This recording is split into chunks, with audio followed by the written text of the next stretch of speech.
In this lesson, we will be talking about taking care of one's health. Okay. So when we talk about health, it has something to do more of the physical health. So when you have this health, mas maganda yung pakiramdam natin, and of course, maganda o kaya naman because of the things that we do in our physical body. Okay, so can you give some example on how you would like your body or your diet to be? Okay, naman, what are your activities in order for you to have this healthy living? Sir, kapag po gabi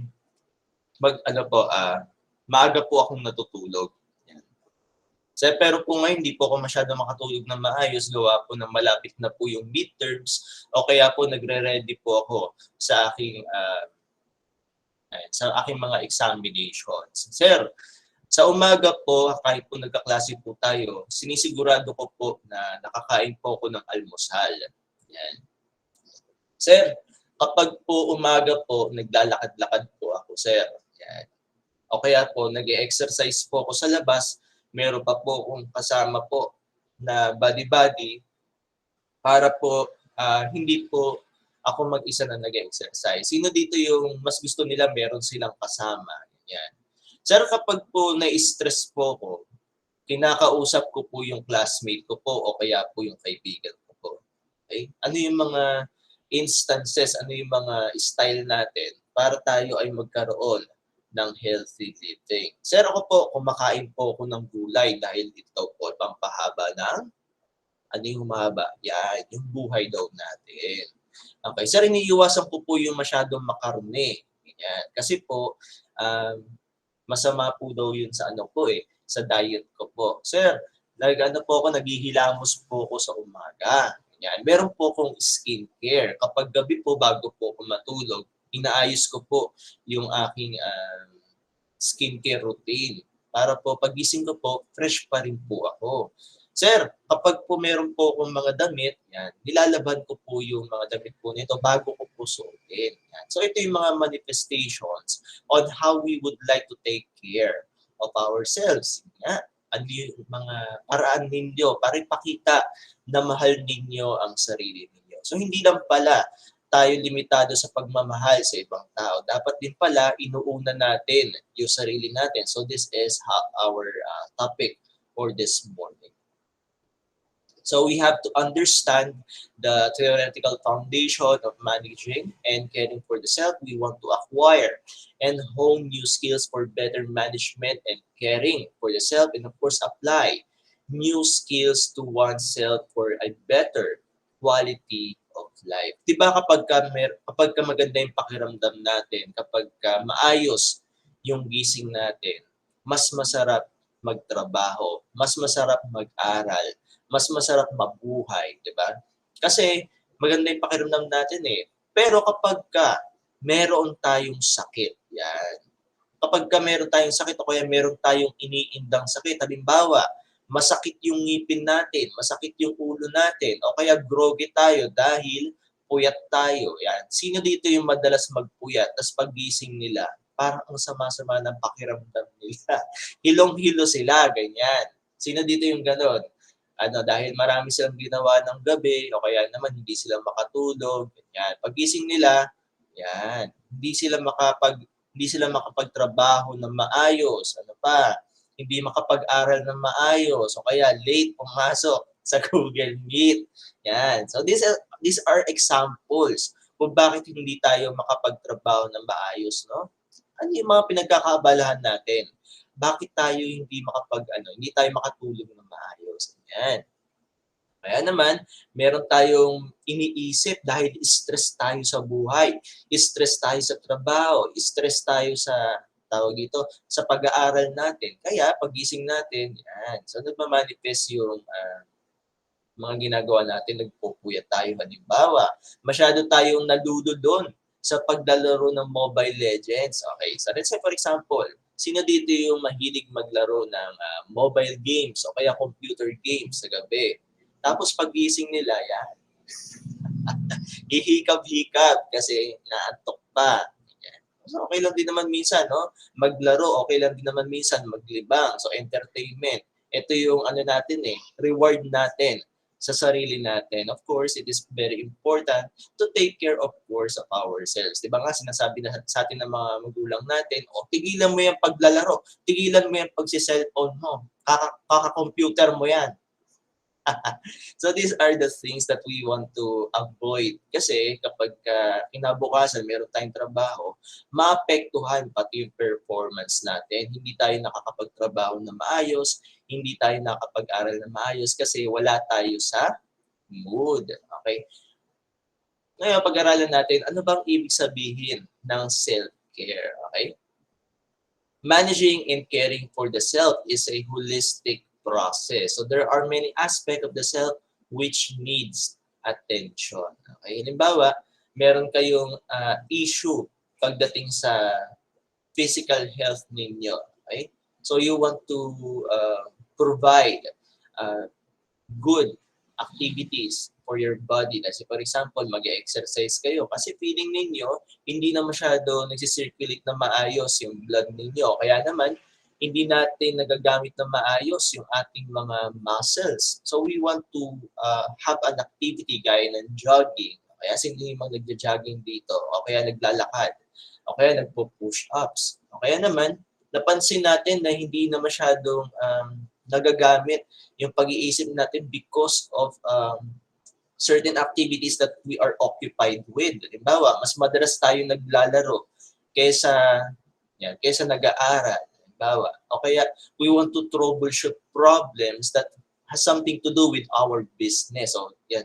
Okay lang din naman yun kasi patungkol yun sa business natin o kaya naman sa bagay na mas importante. So self-care starts with taking charge of one's health. So it is important to nurture not only our physical but especially our mental health.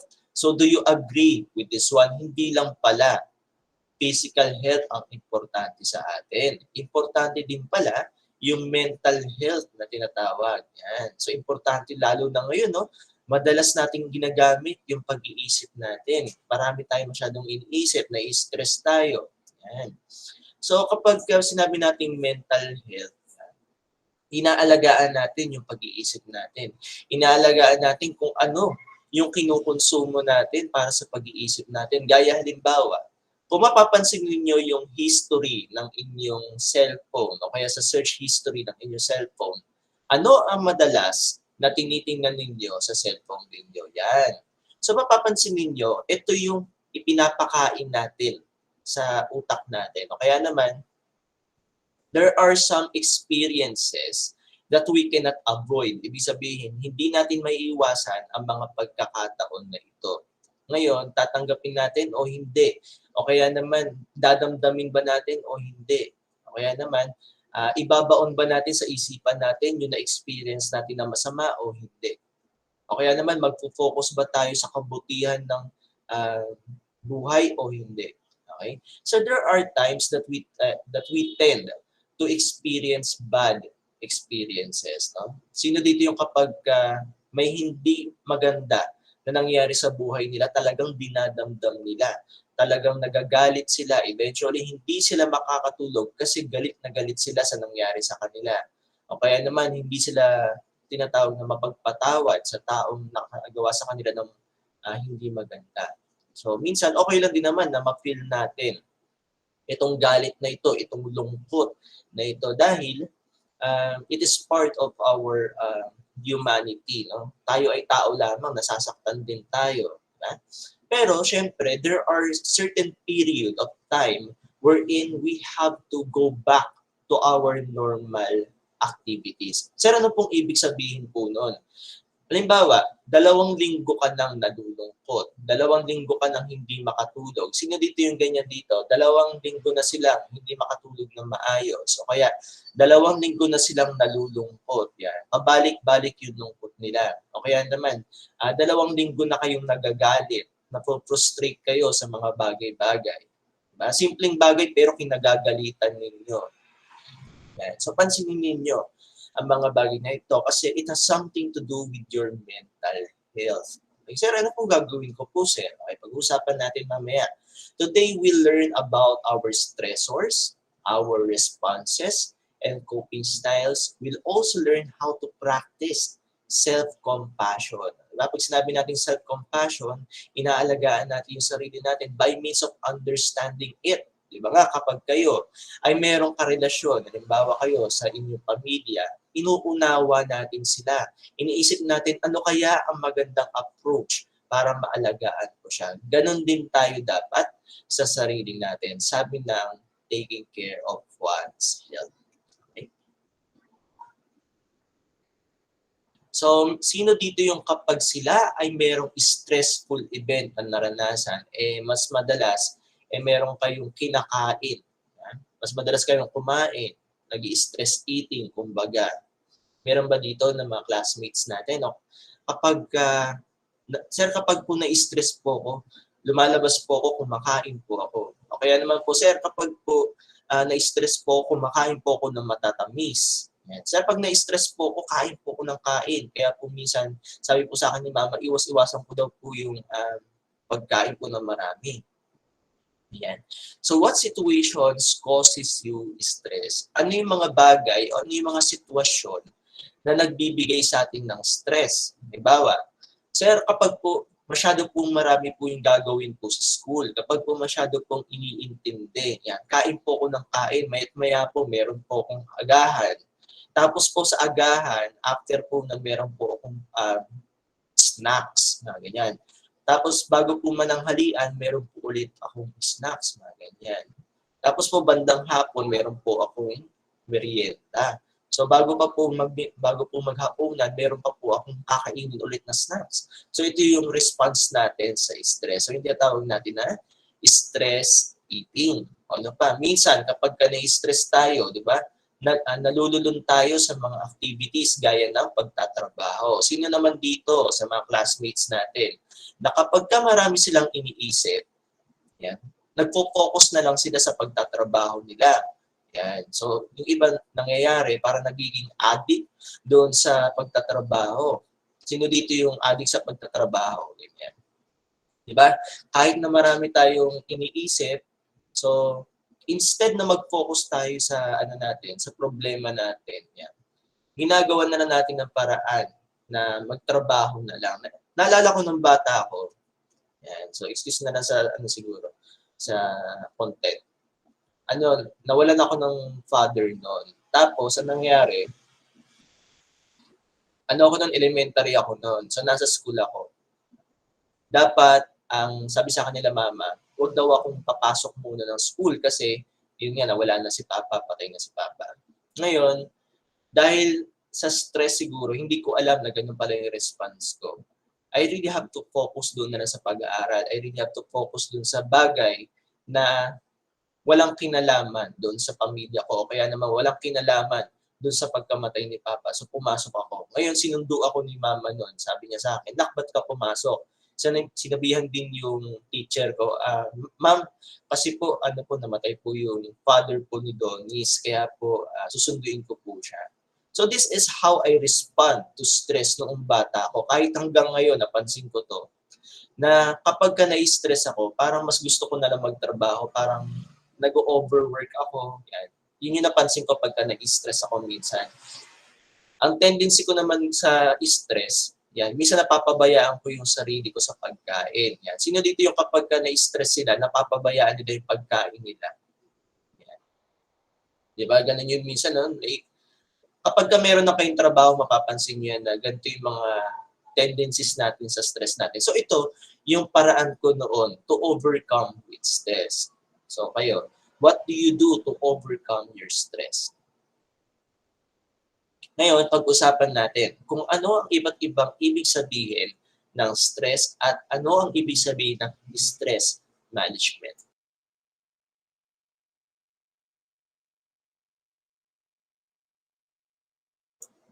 So stress is often described as feeling of being overwhelmed, worried, or run down. Okay? So mas madalas sa buhay natin, ang ginagamit nating terminology is stress. Yan. Na-stress ako kasi ganyan yung ginawa sa akin. Na-stress ako kasi ang dami kong gagawin. Okay? So, stress ang tawag natin doon. Pero, merong dalawang category ng stress. Mamaya pag-usapan natin. So, stress is often seen as a negative thing. However, it can also be a good source of motivation. Ganun ba talaga yun, sir? Nakakapag-motivate po ba yung stress na yan? Oo, meron kasi iba't ibang klase ng stress. So, stress is any uncomfortable emotional experience accompanied by predictable biochemical, physiological, and behavioral changes. Kaya nga kapag napapansin niyo sa sarili niyo, kapag ka na-stress kayo, di ba, parang nagiging stiff yung pakiramdam natin. Nagiging active yung katawan natin. Yan. So ito yung response natin sa stress. Halimbawa, meron kayong nakitang aso at takot kayo sa aso. Anong tendency ninyo? Di ba minsan natatakot kayo? So stress yon. Anong gagawin ninyo? It is either fight or flight response. Anong ibig sabihin ng fight or flight response? Lalabanan ninyo o kaya naman tatakbo kayo dun sa sitwasyon. Minsan naman meron tayong tinatawag na freeze response. Yan, wala tayong gagawin at all o nanigas tayo halimbawa. Kapag ka merong hindi magandang nangyari sa inyo, diba? Minsan, wala tayong magawa na nagkakaroon tayo ng fight or flight response o kaya naman freeze response. So, yun yung response natin sa stress. Ngayon, pag-usapan natin, ano pong ibang term sa stress? Meron tayong eustress. Anong ibig sabihin ng eustress? So, eustress is the term used to describe positive stress. Yan. Naranasan nyo ba na kapag ka merong challenging task, halimbawa, naglalaro kayo, di ba na-stress kayo dun sa kalaban ninyo, gusto ninyong manalo. So ito yung eustress. Kapag ka nakuha ninyo yung goal ninyo because of that stress, yan yung sinasabi natin na good or positive stress. It will give you reward eventually. So it is often short-term, exciting na sinasabi. Halimbawa, merong reward na ibibigay kapag ka natapos itong task na ito. So during the time of the process, na-stress kayo kasi hindi ninyo gamay kung paano yung trabaho. Pero eventually, natapos ninyo at meron kayong reward na makukuha. So, positive stress ang sinasabi natin dito. Sige nga, magbigay kayo ng example ng positive stress na naranasan ninyo sa buhay ninyo. Sa school man yan, sa relasyon man yan, o kaya naman sa bahay man yan. So it is something that we can handle with ease. Again, ano yung mga positive stress na naranasan ninyo sa buhay ninyo?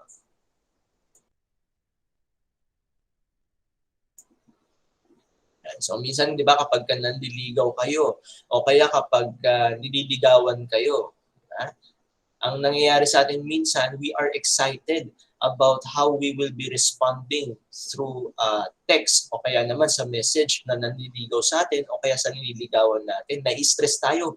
Bakit hindi pa siya nagre-reply? Bakit hindi pa siya nagbe-message sa akin? Okay. So this is eustress kapag ka nag-reply na siya, di ba? Napawi lahat ng pagod. Parang worth it lahat ng pagod. Now we also have distress. Anong ibig sabihin ng distress na ito? So unlike eustress, it is a long-term sometimes and it is short-term minsan. So this stress is term used to describe negative stress. So it can be a short-term or long-term unpleasant feeling that decreases performance. Okay? Kapag ka merong impact yung stress sa performance ninyo, when it comes to decreased performance, yan, ito yung sinasabi natin na negative stress.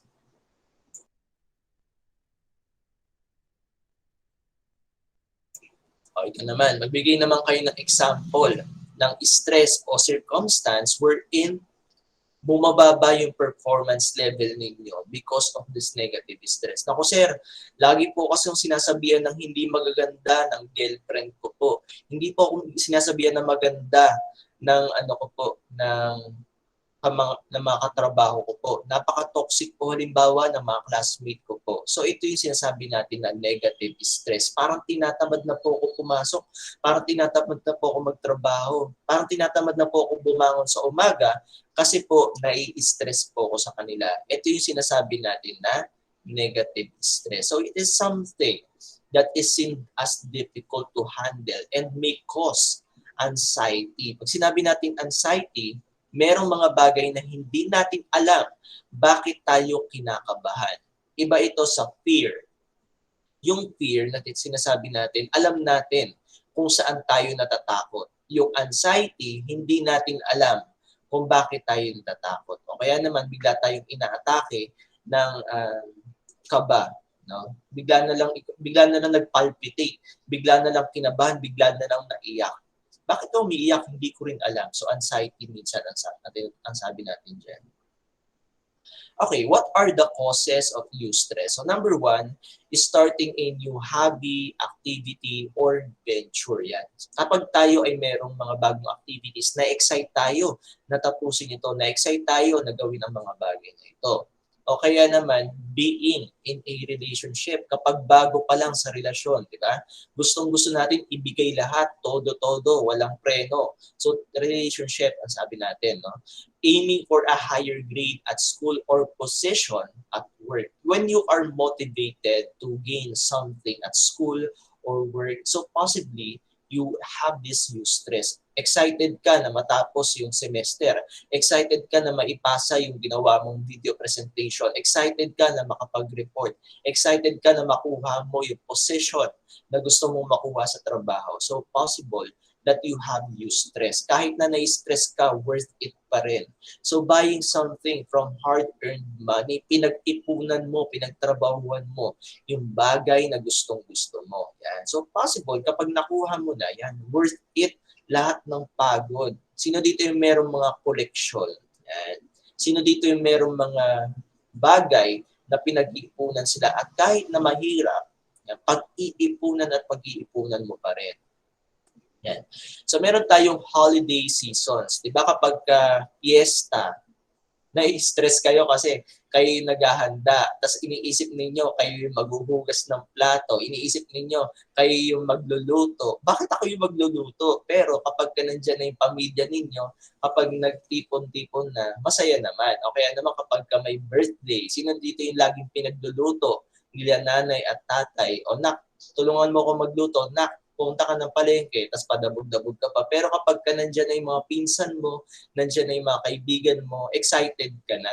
Yan. O kaya naman sa Pasko o sa bagong taon, di ba?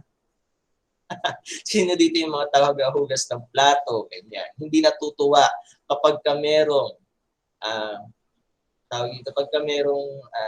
event. Sila kasi yung maghuhugas ng plato, sila kasi yung maglilinis ng kalat. So possible, this is distress. Sir, hindi po ako natutuwa sa mga ginagawa po na ako po yung gagawing tagahugas ng plato, ako po yung mamamalengke and all. So likely this is distress. So being abused or neglected, inaabuso. Okay, halimbawa, no? So these are the things that we feel kapag tayo ay merong karelasyon. Halimbawa, hindi maganda yung relationship natin. Minsan we are feeling abused or neglected, napapabayaan tayo. So this is distressful, okay? Nakaka-demotivate kasi po pinapabayaan niya po ako. Nakaka-demotivate kasi inaabuso niya po ako. Ayoko na po lumabas ng bahay kasi po inaabuso po ako. Kaya naman po pinapabayaan po ako. Yan. So when you are in this situation, you are feeling distressful. So separation from loved one or ending a relationship kapag nakipag-break ang isang tao, kaya naman nakipaghiwalay ang isang tao, iniwan ng walang dahilan, iniwan sa malapit, halimbawa, separation from loved one. Kahit parents man yan, kapamilya man yan, kapatid man yan, o kaya naman girlfriend or boyfriend, asawa man yan, o live-in partner. So you will feel separated because as social animals, we want to feel belong. So kapag tayo ay nahiwalay sa mga mahal natin sa buhay, we could probably feel this distressful event. Okay? failing at school or at work. Ginawa ko naman po yung best ko po. Ginawa ko naman po lahat po na makakaya ko po. Bakit hindi ko nakuha yung position na gusto ko? Bakit hindi po ako na-promote? Bakit hindi po ako nakapasa ng exam? Bakit mababa po yung grade na nakuha ko po? So, distress ang tawag natin dyan. Na-demotivate tayo, bumaba yung performance natin. Ayaw na natin ulit magbigay ng output kasi yun nga, na-demotivate tayo. Or injury or illness, nagkasakit ka, o kaya naman merong injury na tinatawag, or love, yan, injury or loved ones, or losing a loved one. Kapag yan nga, namatayan, o kaya naman nawalan ng mahal sa buhay, so yun. So we could probably experience this kind of stress.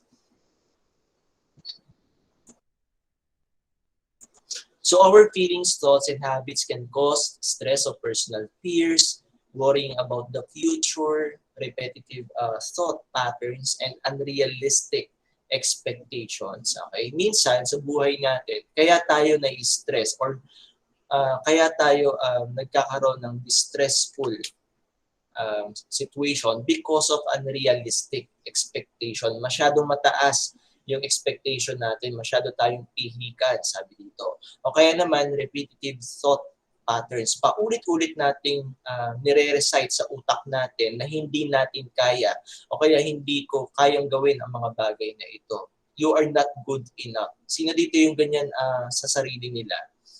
Parang minsan iniisip nila na hindi nila kaya o kaya naman iniisip nila na parang pabigat lang sila o kaya iniisip nila na parang hindi maganda yung future nila. O kaya iniisip nila, hindi maganda yung magiging kalalabasan kapag ginawa nila ang bagay na ito. Sila ay merong anxiety. Yan. Kapag meron kayong gagawin, natatakot kayo. Baka kasi ganito, baka kasi ganyan. Baka kasi kapag ginawa ko to, mag-fail lang ako. Yan. So repetitive thought patterns ang tawag natin dyan. Okay? So minsan, dapat we have to reevaluate kung ano ba yung mga values natin. Hindi pa nangyayari, pero inuunahan na natin. Meron tayong what if na tinatawag. Paano kapag nag-fail ako? Paano pag hindi ako sinagot? Paano kapag pinagalitan ako? Diba? Lagi tayong meron ganun sa pag-iisip natin. Hindi pa nangyayari, pero inuunahan na natin. At this may lead to what we call self-doubt and eventually distressful event. No? Pinagdududahan natin yung sarili natin kahit hindi pa talaga nangyayari. Yan. Nararanasan nyo rin ba ito sa sarili ninyo? Okay? So you think again. No? Tama ba na isipin ko na hindi ko talaga kaya? Paano kung kaya ko naman talaga? Ha? So these are the stages of what we call the stress reaction. Ano ang mangyayari kapag tayo ay nakareceive ng stress? Ano ang proseso ng pag-iisip natin para solusyonan o para iproseso ang bagay na ito? So first, we have recognition. So we try to recognize or anticipate or we have to look for some hints, ano ba yung stress na nararanasan natin. So you don't know when it will exactly happen, but you know it will. So this is awareness. Alam natin na mangyayari ito. Ay, parang kabisado ko na itong eksena na to. Ay, parang kabisado ko na itong sitwasyon na to. You tend to recognize from the past experiences ang mga bagay na mangyayari. So you are looking forward na, alam ko na itong eksena na to, alam ko na yung mangyayari. Ganyan. So inuuna na natin minsan, you tend to recognize the situation already. Okay, appraisal naman. So this stage characterized by formation of belief or disbelief in the ability to overcome a demand. So with the appraisal, meron kang mga skills, abilities, and knowledge existing. And this appraisal tends to gauge by your knowledge, skills, and abilities that you have kung kaya mo ba o hindi. Ina-assess mo muna, kaya ko ba o hindi? Nagawa ko ba ito dati o hindi? So if you identify the demand as a threat and that there is scarcity of resources to overcome it, you start to feeling stress. Okay? Halimbawa, wala kang pera para makuha mo ang bagay na ito. O kaya naman wala kang trabaho para makuha ang bagay na ito. Minsan nagkakaroon tayo ng feelings of tawag dito, pagsisisi o kaya naman regret. Ay, parang hindi ko kaya, ganyan. O kaya naman, ay, sayang hindi ko nakuha kasi kung meron lang akong pera, kung meron lang akong ganyang skill, kung meron lang ganyang knowledge, o kaya kung ganyan lang ako katalino.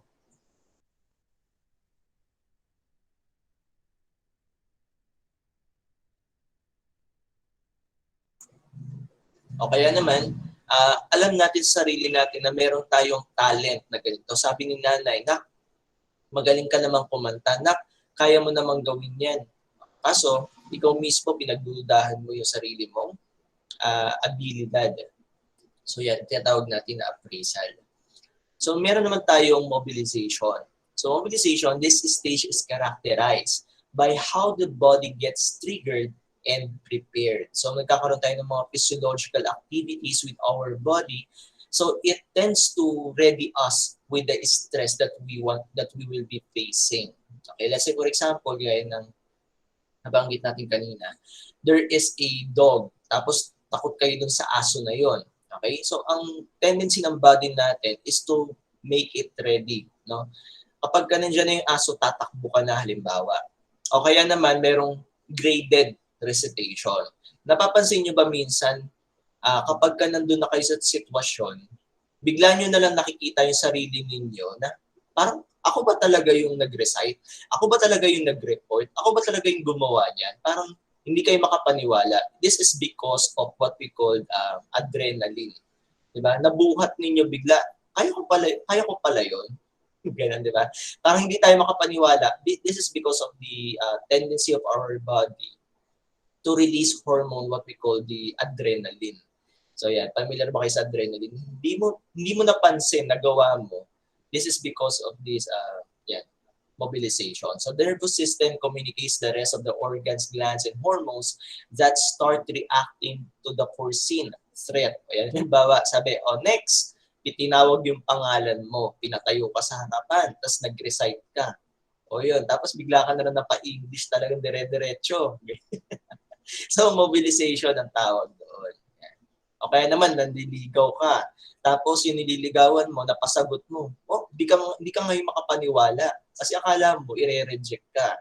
So, mobilization kasi, you tend to have this, communication of the hormones. Sige, manonood tayo ngayon. So, please give me feedback kung naririnig ba o hindi. So, to better understand what happens during mobilization, let us watch this video. Alright.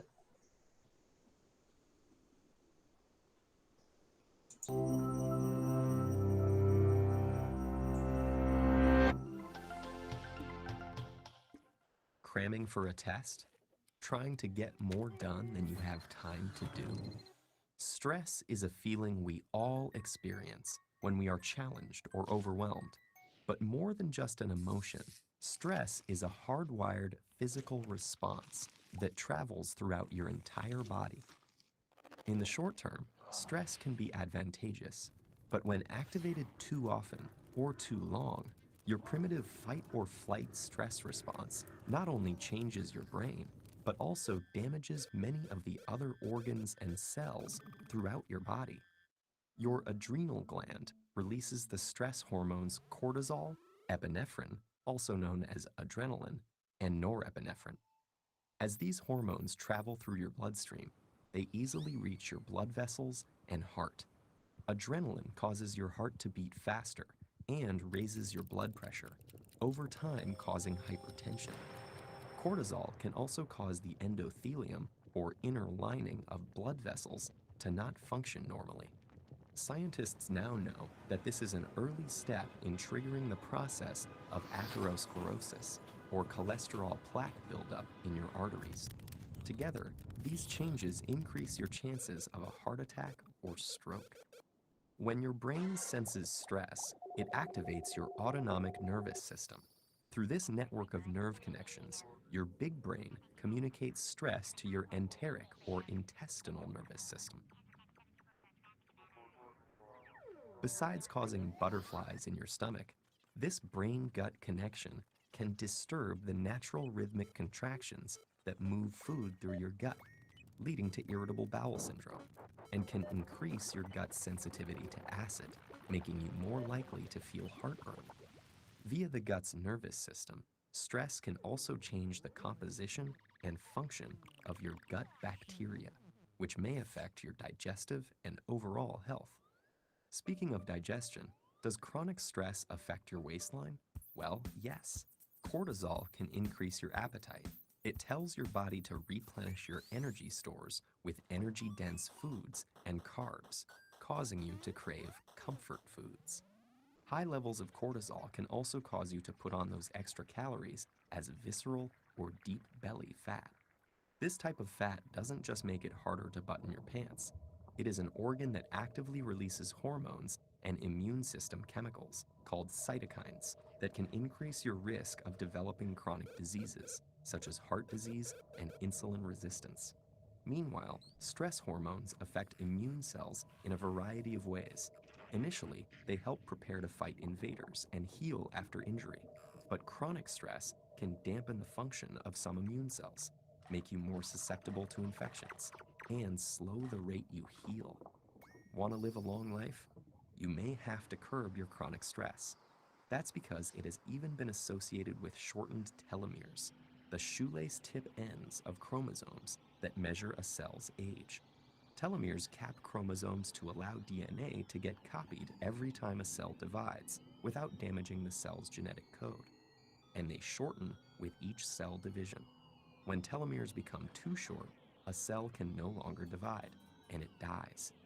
As if all that weren't enough, chronic stress has even more ways it can sabotage your health, including acne, hair loss, sexual dysfunction, headaches, muscle tension, difficulty concentrating, fatigue, and irritability. So, what does all this mean for you? Your life will always be filled with stressful situations, but what matters to your brain and entire body is how you respond to that stress. If you can view those situations as challenges you can control and master, rather than as threats that are insurmountable, you will perform better in the short run and stay healthy in the long run.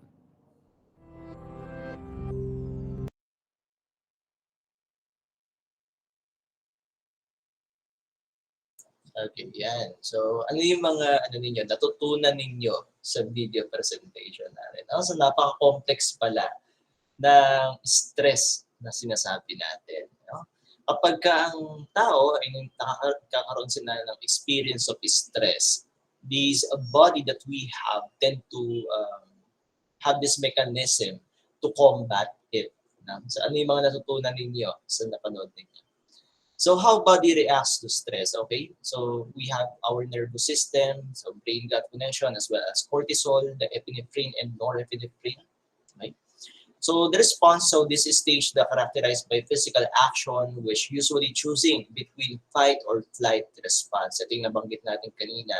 So you might escape the situation, sinasabi natin na flight response, kapag kinabahan ka sa loob ng sitwasyon, di ba, aalis ka. Sino dito yung kapag parang awkward ng pakiramdam nila? Yan. Aalis sila dun sa sitwasyon.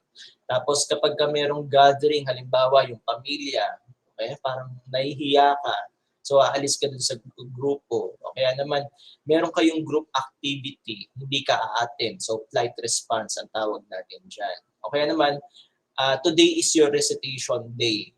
So ikaw yung magre-recite o kaya ikaw magre-report. Yan. Bigla na sumakit yung ulo mo, sumakit yung katawan mo, sumakit yung tiyan mo. Yan. Tapos yan, umiwas ka doon sa sitwasyon. So flight response ang tawag natin doon. Meron tayong sinasabi na fight response naman. No? Pag sinabi natin fight response, lalabanan mo talaga yung sitwasyon. So a third possibility is freeze. So a response with no physical action taken. Kapag nandiyan na yung threatening situation, bigla ka na nag-freeze. Ibig sabihin, totally wala kang nagawa o wala kang ginawa kasi na blanco yung isip mo, kaya naman bigla ka na lang naligas. So freeze response ang tawag natin.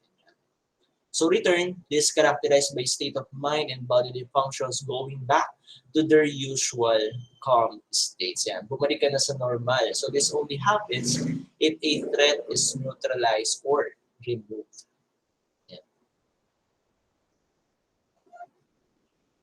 So meron tayong mga ways or mga tendencies in order for us to deliver, in order for us to solve this stress. So we have effective ways and ineffective ways. Pag sinabi natin effective ways, gumagana sa stress. So number 1 is planning ahead. Pinagpaplanuhan mo muna kung ano ang gagawin mo sa buong araw. Sino dito yung mga nagpaplano muna bago sila magtrabaho? O kaya meron silang planner for a week, meron silang planner for a month. Sa ganitong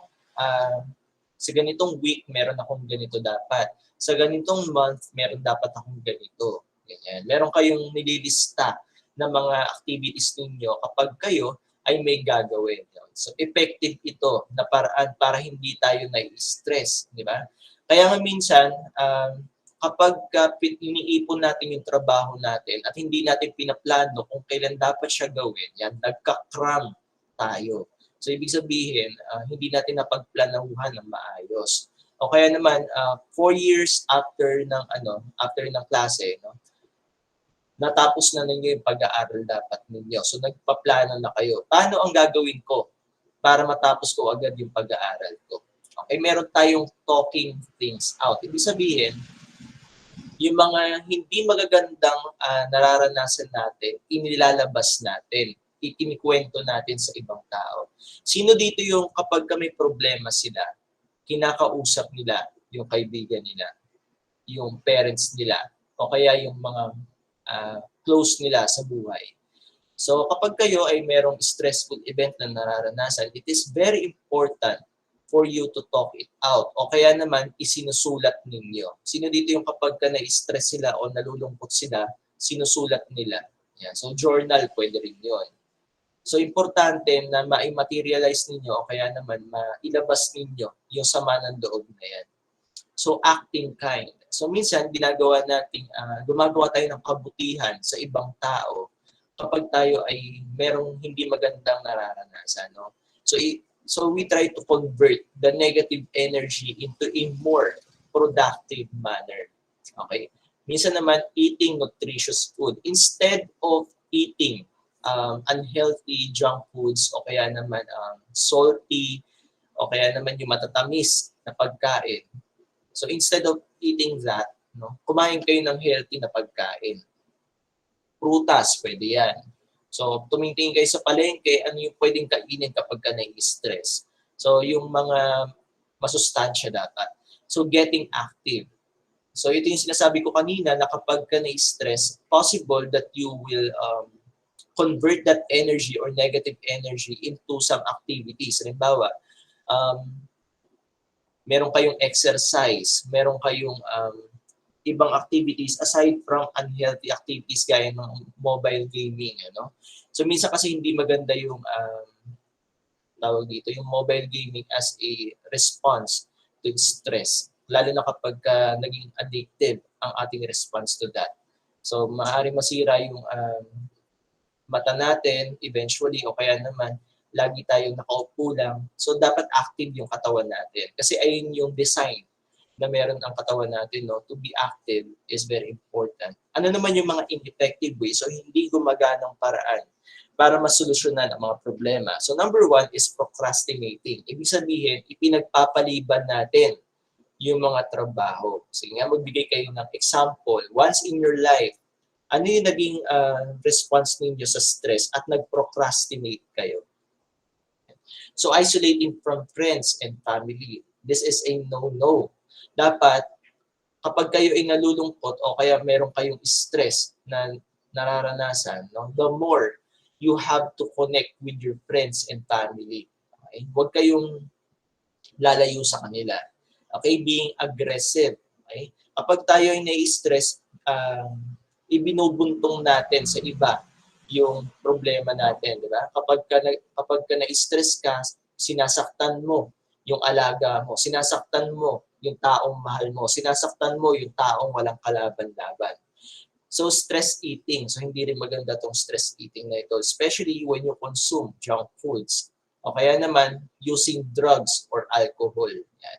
So, mapapansin niyo ito sa mga nakakatanda minsan. Kapag sila ay nalulungkot daw, kapag sila ay merong stress na nararanasan daw, nakakatulong daw itong alcohol.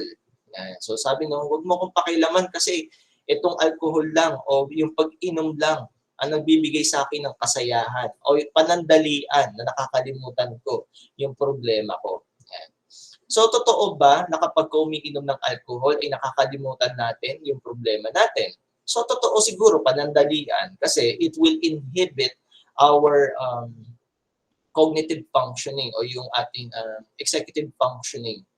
So, panandalian, nakakalimutan natin kung tama ba o mali yung ginagawa natin. Di ba kapag nakakainom kayo ng alak o kaya kapag nakakainom kayo ng alcohol, no? Ang nangyayari sa atin minsan, ito yung alcohol na na hindi pinangpupunan sa kamay. Ito yung alcohol na nabibili, alak ang tawag dito. Kapag nakakainom ng alcohol, parang ang tapang natin. Parang kaya nating gawin lahat. Tama ba? Sino ba yung nakakainom ng dito, ng alak halimbawa? O nakainom ng alak. Tapos kapag nakainom sila, parang parang si Superman sila o parang sila yung kaya nilang gawin lahat. So ito yung natin, yung response natin kapag tayo nakainom ng alak. But eventually, pagising natin, yung problema nandyan pa rin, hindi pa rin nasolusyonan. So stress management varies greatly depending on the socio-cultural factors affecting the individual. Ang ibig sabihin nito, depende sa konteksto o depende sa mga kasama natin kung paano tayo magre-respond sa mga problema na ito. So the next activity aims to research on different ways people from around the world handle stress. Okay? So likely they have different stress management to do. So self-compassion is about treating yourself kindly when confronted with failure. So the way you would care for a loved one is they go through the same situation. Okay?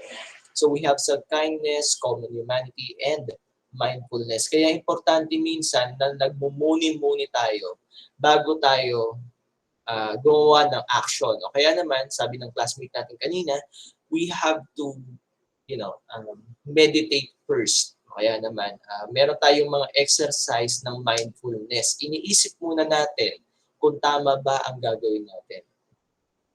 Okay. To have this self-kindness, no? We have to practice this self-kindness and compassion and avoid self-judgment. Iwasan natin yung pag-iisip na hindi na talaga natin kaya o kaya naman iwasan natin yung pamamaliit natin sa sarili natin. Remember that failing is part of our life. Okay lang yun na magkamali tayo. Okay lang na minsan sa buhay natin nagkamali tayo. Okay, so instead, be warm to yourself the way you would be distressed loved one. No? Kapag kasi nagkakamali tayo minsan, sinasabihan natin ng hindi maganda yung sarili natin. Tao lang tayo, hindi tayo perfecto. So lahat ng pagkakataon, meron talaga tayong mga responses na hindi akma sa sitwasyon. O kaya naman, akala natin tama, pero mali pala. So okay lang yan na magkamali tayo minsan. So common humanity, so all humans experience suffering. So tandaan natin, hindi tayo nag-iisa for a while.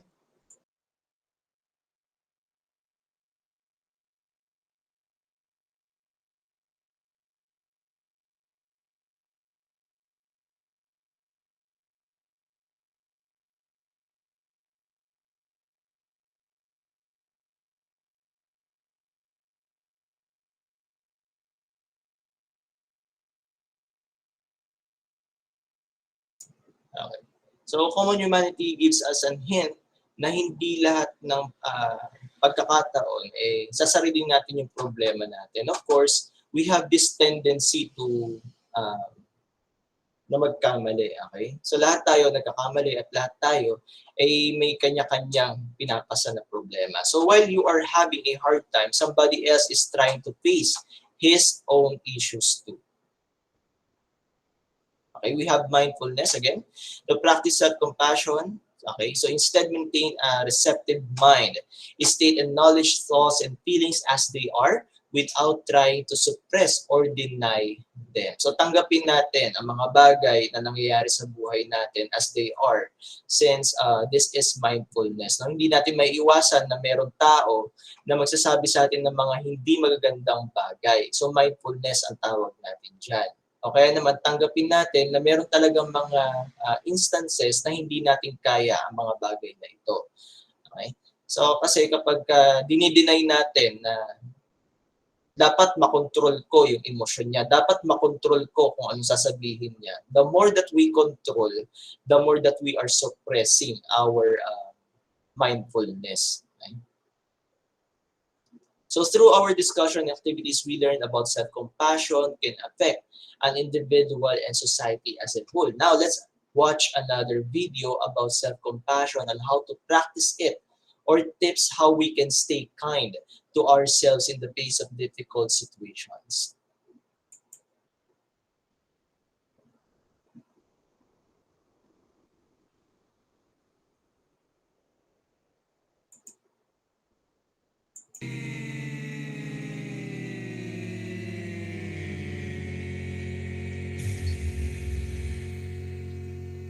To survive in this high-pressured, crazy world, most of us have to become highly adept at self-criticism.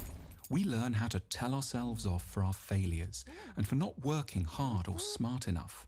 But so good are we at this that we're sometimes in danger of falling prey to an excessive version of self-criticism, what we might call self-flagellation, a rather dangerous state which just ushers in depression and underperformance.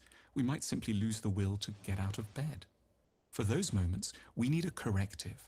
We need to carve out time for an emotional state of which many of us are profoundly suspicious: self-compassion. We're suspicious because that sounds horribly close to self-pity, but because depression and self-hatred are serious enemies of a good life, we need to appreciate the role of self-care in a good, ambitious, and fruitful life. To this end, we can perform what we've called a self-compassion exercise, a structured meditation lasting 15 minutes or so. Lying in bed or perhaps a bath, turn over a sequence of thoughts that interrupt and correct the flow of your worst self-accusations. For a time, adopt an entirely kindly perspective on your setbacks. The self-compassion exercise goes like this.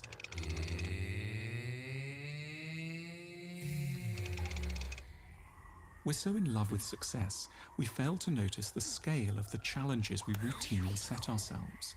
There is nothing remotely normal about what we've tried to achieve. We've failed, but given the mountain we were trying to climb, the conclusion doesn't have to be that we're simply fools.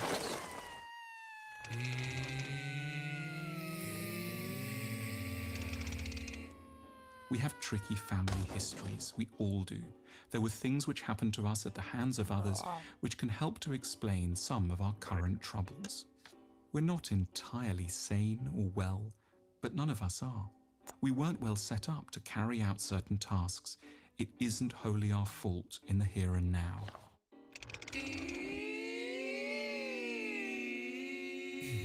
From the media, you'd think everyone was rich and famous and successful. But in reality, undramatic, quiet failure is by a huge margin the statistical norm. We shouldn't tear ourselves apart for not managing to beat what were, in truth, awesome odds.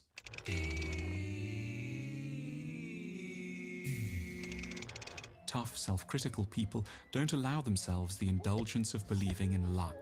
They take responsibility for everything. They think winners make their own luck. But they don't, for the most part. Luck is a genuine feature of existence. We're robbing ourselves of fair consolation by believing that we're entirely in control and therefore entirely to blame when we crash.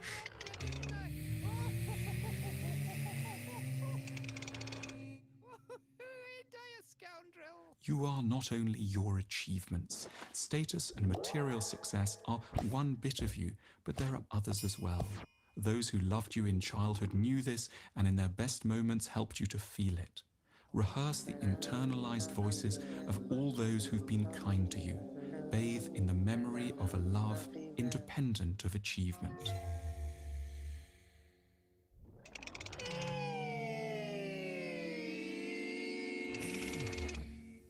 It seems it will never end. That's not the truth. It's just how a crisis feels. You need to reduce expectations to 0 for a time. Take each new hour as it comes. And without being banal, what you need most of all is some rest.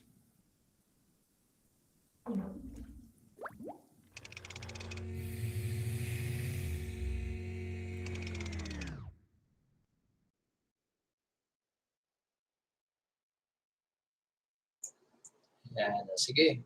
So, napanood natin ano yung mga natutunan natin when it comes to self-compassion. Did you reflect on your past experiences or your past tendencies in order for you to solve the problem or in order for you to solve the bad situations or situations that give you stressful instance, okay? So we have stress, so it's often described as a feeling of being overwhelmed, worried, or run down. So we have different type of stress. We have eustress and distress. So eustress is the positive stress, while the distress is negative stress. So we have also stages of stress response. We have recognition, appraisal, mobilization, response, and return. So ways of coping with stress, we have effective ways and ineffective ways. With the social cultural factors, we tend to recognize some aspects that have impact to our response to stress. Maybe the religion o kaya naman our orientation on controlling our temper as well as our individual ethnicity or acculturation. So self-compassion is about treating yourself kindly when confronted with failure. So 3 components of self-compassion. Number 1 is self-kindness. Number 2, common humanity. And number 3 is mindfulness. All right. So I think this concludes our discussion for taking care of oneself.